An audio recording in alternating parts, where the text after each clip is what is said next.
Alors en bref, vraiment en 5 minutes seulement, il faut qu'on commente une publication qui est pavée de bonnes intentions, mais qui est ratée. Qui est ratée pour plusieurs raisons. Cette communication, donc, elle vient du ministère pour l'égalité des droits entre les femmes et les hommes en France, qui a été rattaché au ministère de l'Éducation nationale, je crois d'ailleurs, qui dit la chose suivante. Sur le campus, en soirée étudiante comme partout ailleurs, sans oui, c'est interdit. Le consentement est indispensable avant toute relation sexuelle, il ne se présume pas.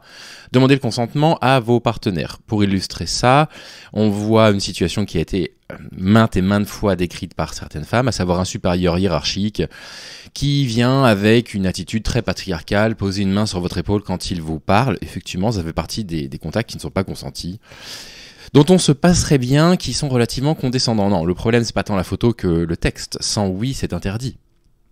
Et ça va pas. Ça va pas parce que ça résume encore une seule fois la problématique des VSS au consentement, et exclusivement au consentement. Et on peut pas continuer à considérer qu'il n'y a que le consentement qui est nécessaire pour qu'une relation sexuelle soit une relation sans violence. Parce que sans oui, c'est interdit, ça veut dire quoi ? Ça veut dire que quand on a un oui, c'est autorisé. Mais on sait très bien qu'un oui, ça se monnaie.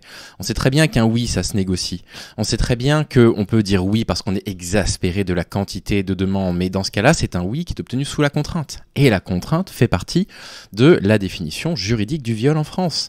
Le viol, il doit être consenti, il doit être mutuellement désiré, ça c'est pas encore dans le texte de loi français, et un rapport sexuel ne peut pas avoir lieu sous la menace, sur la surprise ou sous la contrainte. Et on peut obtenir un oui sous la contrainte.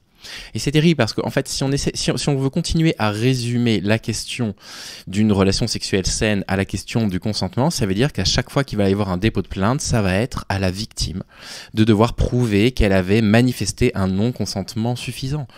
Et c'est terrible parce que du coup, c'est elle que ça place dans la position de la personne qu'on va interroger, qui va devoir montrer que, eh bien en fait, elle a correctement montré l'absence de son consentement. Et c'est terrible parce que le consentement seul, ça peut pas suffire. Il y a plein de situations dans lesquelles on finit par être exaspéré par la quantité de demandes.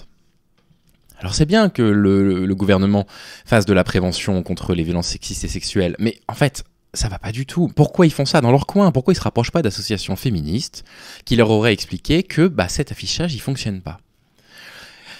L'autre truc, quand on est dans un rapport de séduction, et que le rapport de séduction fonctionne bien, on le sent que le courant est mutuel.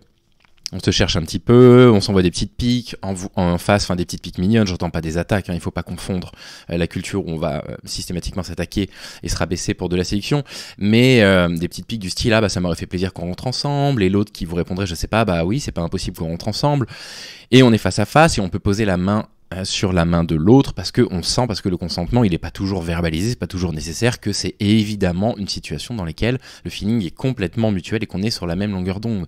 Donc il y a beaucoup de choses qui passent aussi par l'absence de verbalisation. Et il faudrait pas non plus à l'inverse prétendre que quand le non n'a pas été exprimé clairement, on ne peut pas comprendre que c'est non en face. Parce qu'il y a toute une série de situations, typiquement un mec dans la rue qui veut s'adresser à une femme, elle replace ses écouteurs sur ses oreilles, elle regarde ses pieds, c'est un non, elle n'a pas besoin de dire non. Le consentement ne va pas être obtenu par un oui, il y a déjà manifestation d'un non-consentement sans avoir besoin de dire les mots oui ou non. Et donc tout ça, en fait, finalement, cette affiche, elle passe complètement à côté. Moi, je la trouve complètement à côté de la plaque. Alors, plein de bonnes intentions là-dedans, mais ça suffit pas. Ce qui fait un rapport sexuel sain, ce qui fait un rapport entre un homme et une femme sans violence, c'est pas que le consentement, c'est aussi le désir mutuel et l'absence de surprise, de menaces, de contraintes, etc. Et je voulais juste vous dire ça rapidement.